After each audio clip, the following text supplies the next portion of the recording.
നേരത്തെ ഇവിടെ നടന്ന ചർച്ചയുടെ ചുരുക്കമായി നമ്മൾ മനസ്സിലാക്കേണ്ടത് ഒന്ന്, പാകിസ്ഥാന് ഒരു സ്വന്തമായിട്ട് നിയന്ത്രണാധികാരമുള്ളൊരു സേന പോലുമില്ല.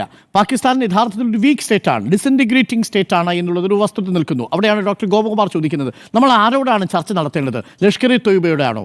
നമ്മൾ ചർച്ച നടത്തേണ്ടത് അസീം മുനീർ എന്ന പാകിസ്ഥാനിലെ കരസേന മേധാവിയോടാണോ? നമ്മൾ ചർച്ച നടത്തേണ്ടത് അവിടുത്തെ ഖാസിം എന്ന് പറയുന്ന ഖ്വാജ ആസിഫ് എന്ന് പറയുന്ന അവിടുത്തെ പ്രതിരോധ മന്ത്രിയോടെയാണോ? ആരോട് സംസാരിച്ചാലാണ് പാകിസ്ഥാനിൽ കാര്യങ്ങൾ നേരെയാവുക? നമ്മൾ പലതരം ചർച്ചകൾ നടത്തി, പല കരാറുകളിൽ ഒപ്പിട്ടു, പലതരത്തിലുള്ള സൗഹൃദ സന്ദേശങ്ങളും പ്രതീകാത്മക സൗഹൃദങ്ങളും നയതന്ത്ര ബന്ധങ്ങളും ഒക്കെ വന്നു, എല്ലാം പൊളിഞ്ഞ് പാളീസാവുന്നതാണ് കാണുന്നത്. പാകിസ്ഥാൻ ആവട്ടെ ആന്തരികമായി ബലൂചിസ്ഥാനിൽ നിന്നുള്ള ലിബറേഷൻ ആർമിയുടെ ആഭ്യന്തര തീവ്രവാദത്തിന് ഇരയായിക്കൊണ്ടിരിക്കുന്ന ഒരു രാജ്യം കൂടിയാണ്. അപ്പോൾ വളരെ ദുർബലമായൊരു രാജ്യത്തിനെതിരെയാണ് നമ്മളുടെ ചെറുത്തുനിൽപ്പ്. പക്ഷേ ആണവ പോർമുനയുണ്ട്, അത് ഇടയ്ക്കിടയ്ക്ക് ഓർമ്മിപ്പിക്കുന്നു പാകിസ്ഥാനിലെ മന്ത്രിസഭയിലെ അംഗങ്ങൾ തന്നെ. നേരത്തെ പ്രതിരോധ മന്ത്രി പറഞ്ഞു, ഇപ്പോൾ റെയിൽവേ മന്ത്രി പറഞ്ഞതാണ് ഞാൻ തുടക്കത്തിൽ കാണിച്ചത്, ഞങ്ങളുടെ കയ്യിലുള്ള ആയുധങ്ങൾ അത് മോട്ടോർ ഘടിപ്പിച്ചാൽ പ്രവർത്തനക്ഷമമാകുമെന്ന് പറയുന്നത് അവിടുത്തെ റെയിൽവേ മന്ത്രി കൂടിയാണ്. അപ്പോൾ ഈ രീതിയിൽ ഉത്തരവാദിത്വം ഇല്ലാതെ പ്രതികരിക്കുന്ന പാകിസ്ഥാനെ ഇന്ത്യ ഇനി എങ്ങനെയാണ് നേരിടുക?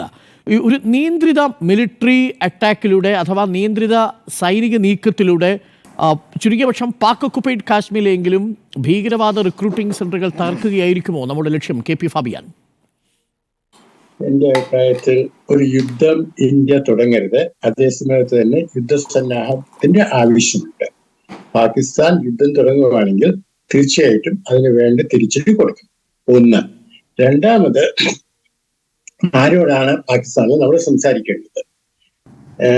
പാകിസ്ഥാനിൽ ഒരു സിവിലിയൻ ഗവൺമെന്റ് ഉണ്ട്. പക്ഷേ ഇന്ത്യയെ സംബന്ധിച്ചിടത്തോളം ഇന്ത്യയോടുള്ള പോളിസിയും ചൈനയോടുള്ള പോളിസിയും അമേരിക്കയോടുള്ള പോളിസിയും അവിടുത്തെ മിലിറ്ററിയാണ് നിശ്ചയിക്കുന്നത്.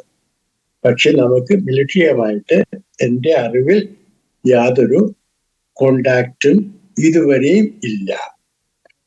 അതുകൊണ്ട് നമ്മൾ പാകിസ്ഥാൻ സർക്കാരിനോടാണ് സംസാരിക്കേണ്ടത്. ആ സർക്കാർ നമുക്ക് ഒരു മറുപടി നൽകുന്നതിന് മുമ്പ് തീർച്ചയായിട്ടും മിലിറ്ററിയോട് സംസാരിക്കും. പിന്നെ വേറെന്നുള്ളത്, ഇൻഡസ് വാട്ടർ ട്രീറ്റിയെ പറ്റി നമ്മൾ ഒരുപാട് സംസാരിച്ചു. നമ്മുടെ ജലശക്തി മന്ത്രി പറഞ്ഞു ഒരു ഡ്രോപ്പ് വാട്ടറും കൂടി പോകില്ല എന്ന്. അത് ചെയ്യാൻ സാധിക്കുകയില്ലെന്നുള്ളതിന് സംശയമുണ്ട്. തന്നെയുമല്ല, ഇൻഡസ് വാട്ടർ ട്രീറ്റ് നമ്മൾ റദ്ദാക്കിയിട്ടില്ല. ഞാൻ കേട്ടു അത് റദ്ദാക്കിയില്ല, നമ്മളത് അബേൺസിൽ വെച്ചിരിക്കുകയാണ്. നമ്മുടെ ഫോറിൻ സെക്രട്ടറി കൃത്യമായിട്ട് പറഞ്ഞു അത് അബേൺസിലിരിക്കും till Pakistan gives us credible assurance that there will be no terrorist attacks on India from Pakistan soil. അപ്പൊ പാകിസ്ഥാനും ഒരു ചോയ്സ് ഉണ്ട്. അതായത് ഇന്ത്യക്ക് ആവശ്യമുള്ള, ഇന്ത്യ ഡിമാൻഡ് ചെയ്ത ക്രെഡിബിൾ അഷ്വറൻസ് കൊടുക്കുക. അത് ഇതുവരെ പാകിസ്ഥാൻ ചെയ്തിട്ടില്ല. അതിനു വേണ്ടിയിട്ട് നമ്മൾ സൈനിക സന്നാഹങ്ങളോടൊപ്പം നമ്മൾ വേറൊന്ന് ചെയ്യാനുണ്ട്. അത് ഒരുപക്ഷെ നമ്മൾ ചെയ്ത് തുടങ്ങി കാണും. പക്ഷെ ചെയ്യുന്നതെല്ലാം മീഡിയയോട് പറയാൻ സാധിക്കില്ല, അത് ശരിയായിരിക്കില്ല.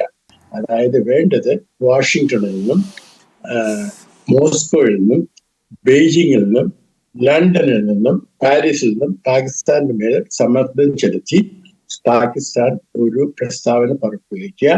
പാകിസ്ഥാൻ നിന്നും ഇന്ത്യയിലേക്ക് ഇനി ഭാവിയിൽ യാതൊരു തരത്തിലുള്ള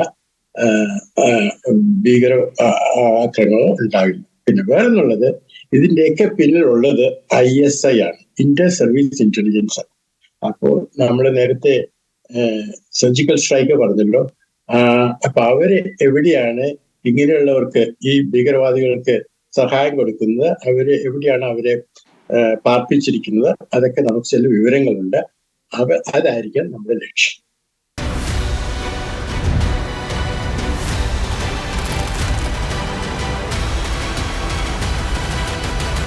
Debate with Dr. Arun Kumar.